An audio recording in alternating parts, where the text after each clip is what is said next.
Hey guys, welcome to the Daily Word Bible Study, a plain and simple book by book, chapter by chapter, and verse by verse study of the entire Bible. Currently, we are starting a new book, Nehemiah.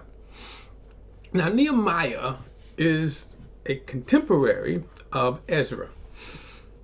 And both Ezra, in fact, you could say in terms of a time frame, that as we are in the historical section of the Old Testament, when we come to um, the writings of the prophets, so you got the last three writings of the prophets: Haggai, Nehemiah, and Malachi. So then when we look at, as we are going through here, Ezra, Nehemiah, and then Esther, they are books with the same time frame. They are the post-captivity, the post-exile books. So if you remember, Israel goes into captivity for 70 years, beginning with Nebuchadnezzar's invasion. And then 70 years after, we see with the Medes and Persian kingdom, Cyrus issued a decree to rebuild the temple. That is significant because the that also begins a prophetic time clock, actually to the end of the world. All right. But of course, we're not there yet. And when we get to the book of Daniel again, we will study the book of Daniel for more explanation of that. And I did somewhat talk about this, I believe, in the beginning of the book of Ezra, if you want to do sort of a recap, the book of Ezra, to kind of bring us, again, where we are time frame wise. So, Nebuchadnezzar completely destroyed Jerusalem and the temple, okay?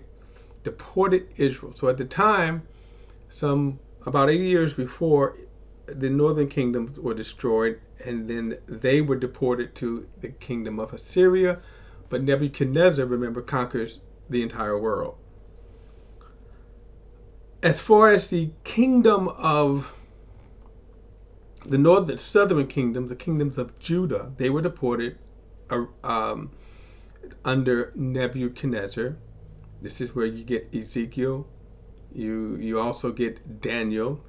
Okay, his lifetime is doing this 70 years. And as the 70 years is coming to an end, he is reading the book of Jeremiah. And he is he's, of course, through Revelation, he realizes, well, wait a minute, this prophecy is going to come to pass. So this is what you will get in the 9th chapter of Daniel. All right. So now when we come to Ezra, one of the things that Daniel prophesied is that Cyrus would issue the decree. Now, when we come to Ezra, Ezra and Nehemiah, again, a complement. They don't necessarily know each other. They're really, in some respect, on two different. They really are in two different areas of the kingdom. They probably get to know each other.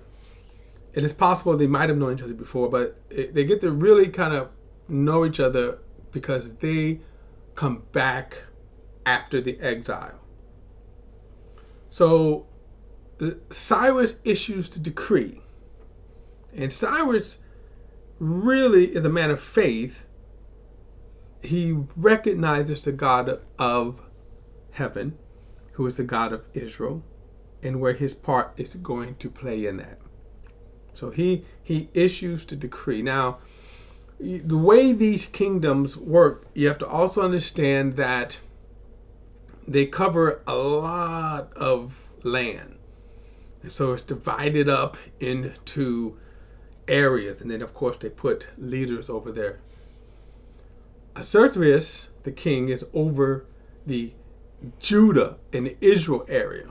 And that's kind of where his providence is.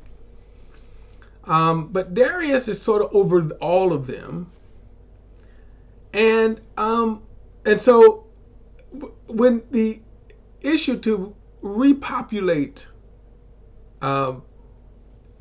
Judah, okay, and then Jerusalem, you have people who had filtered into the land during this 70 years. Now, at the end of Ezra, we know that even the Jews started to marry some of these people. The priests were the most guilty.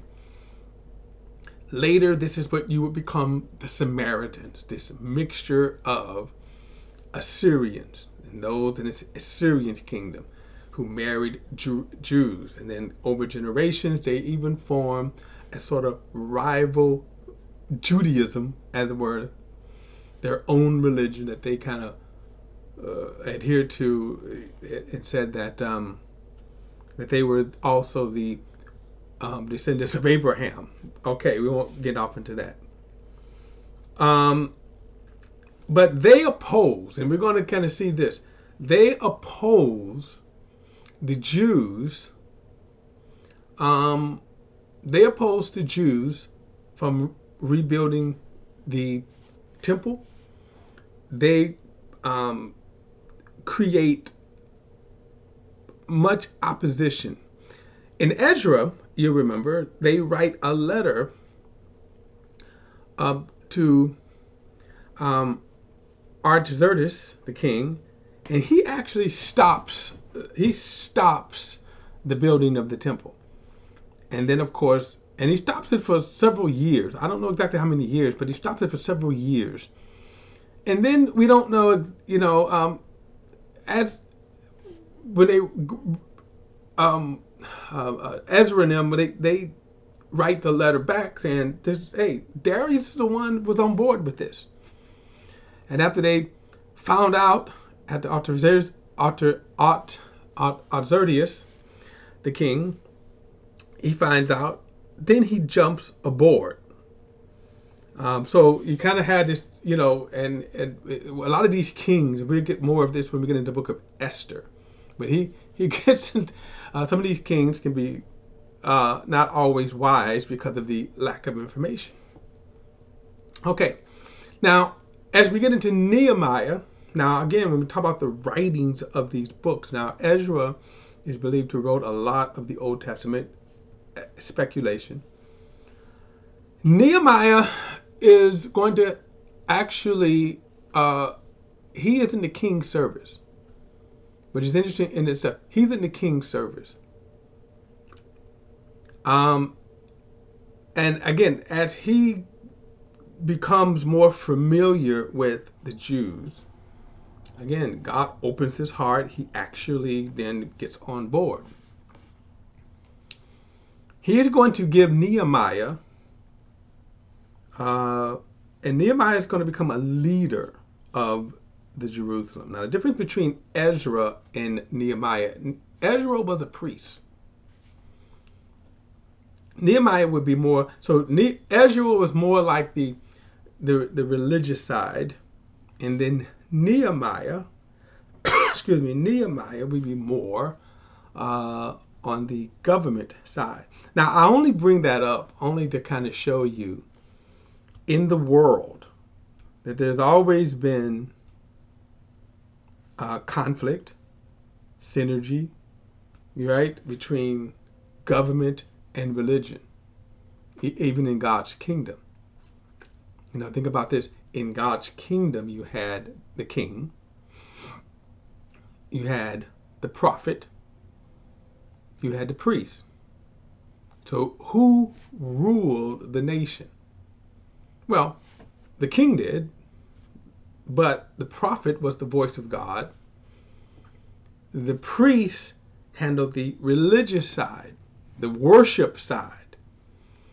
Okay, so now when we come to the post-exile, and remember, the post-exile the post-exile, things have changed and have never gone back to the good old days, if you want to call them that.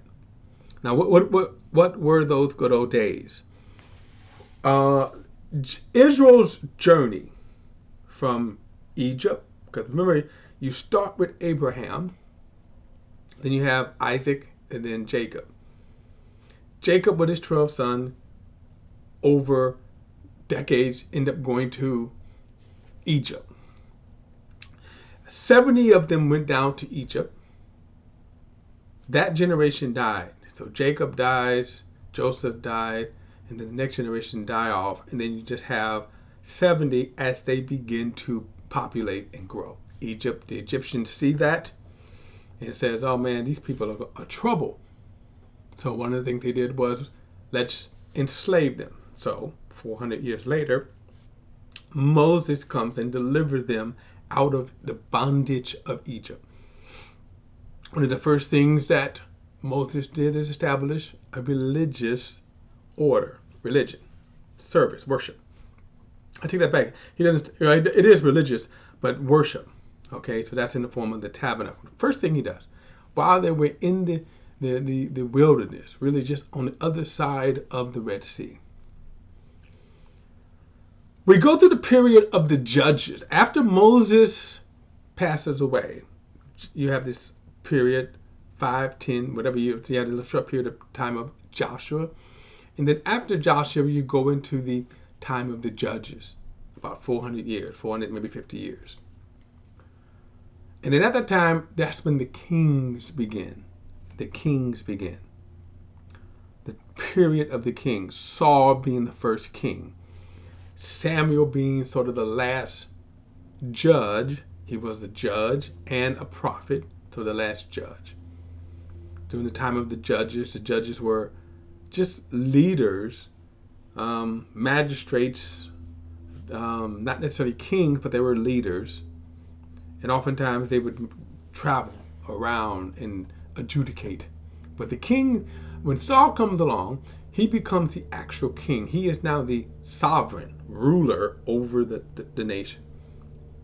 And it gets worse from there. So from that time until Nebuchadnezzar, it's kings. So the corruption, all of this thing that's going on, the corruption, pretty much, again, everything that you can probably think about, you see this going on with the king Israel. So you got Saul, then you have David, and then you have Solomon. Solomon's son Rehoboam splits the kingdom because of foolishness. Okay, and that's when you have a northern kingdom and a southern kingdom.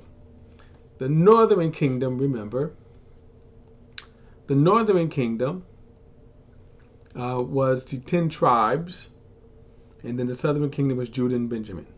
Okay. So then you got, both would go back and forth with sin. Both goes back and forth in idolatry. The Babylonian conquer, the Babylonian exile, changes this. It changes a lot of things, beginning with Nebuchadnezzar. You go from tribal kingdoms to world-dominating kingdoms. So Nebuchadnezzar being the first. The Medes and Persians, this is the period of time that we're going to be in. Then the Grecian kingdom under Alexander the Great, the Roman Empire. And then that will end with the beast / Antichrist. We haven't gotten there yet. So, but now Israel is no longer a nation. And that's the point I want to bring out, that Israel is no longer a nation. Under the move of God, moving on the hearts of the king of Medes and Persians, beginning with Cyrus and then ended up with Darius. And then he would pass this down through to Artaxerxes. So Israel exists now under their kingdom, their rulership. In other words, the reason why they're able to do that is because the king said that. The king is the one who gave that. Now God moved on their hearts. But ever since that time, Israel has never been a sovereign, freestanding nation. When we come to the time of Jesus, they're under the what? Thumb of the Roman Empire. Fast forward 2,000 years, and you have the nation of Israel who goes back to the land in 1948, right? And even though they are a sovereign government, not biblically though, right? In other words, they don't occupy the biblical land. They only occupy a portion of it. And then that with the support of the Allies. So think about it. If America, United States, Britain, the Allied nations, if they said, oh, forget you, Israel, what do you think would happen? Well, the Middle East would conquer them in a moment, right? They would just converge on them. So what's keeping them alive today? In terms of those who occupy and say that they are Jews today. Now, I do raise a question in terms of the Jews today. In other words, are those who call themselves Jews the descendants of Abraham? Just a question at this point. Okay, but my point is that as you can see, they're still not in a sense a sovereign nation, and I'll add sovereign nation under God because Israel today, the people who occupy the land today in terms of Israel, okay, they're not following God. They're actually cut off. Scripturally, they're cut off from the covenant of God. Okay, so all of this has to kind of come in mind. So from Nebuchadnezzar, the 70 exile, things have changed for Israel. All right, so now under Ezra rebuilds the temple. Now Nehemiah is going to go and rebuild the walls of the city. And he, along with the other leaders, along with Ezra, will set up the nation of Israel, and this is under God to a point, because they're still under they are allowed to exist within the Medes and Persians, okay? But they are the king is going to allow them to have their own worship. A lot of nations, like even Nebuchadnezzar, all of them didn't mind so much as they could worship whatever you want. Just even the Roman Empire didn't care about who they worship, just as long as you remember, like in fact, Rome is God and all these other nations. Okay, so again, it's important to kind of keep that in mind as we move forward. Just kind of keep that in mind, kind of this backdrop of what's going on in the nation at the time. It's changed for them 100%. And also remember this, out of the millions who once occupied the land of Israel, only about 50,000 comes back. We're going to see that in a moment. But only 50,000, only a fraction. Like I say, everything has changed. All right. Don't forget to like and share this video and subscribe to BP, the Bible Perspective. And as always, if you have a thought, a comment, add it to the comment section below. All comments are welcome. Don't forget to hit that subscribe button. I'll see you in the next study.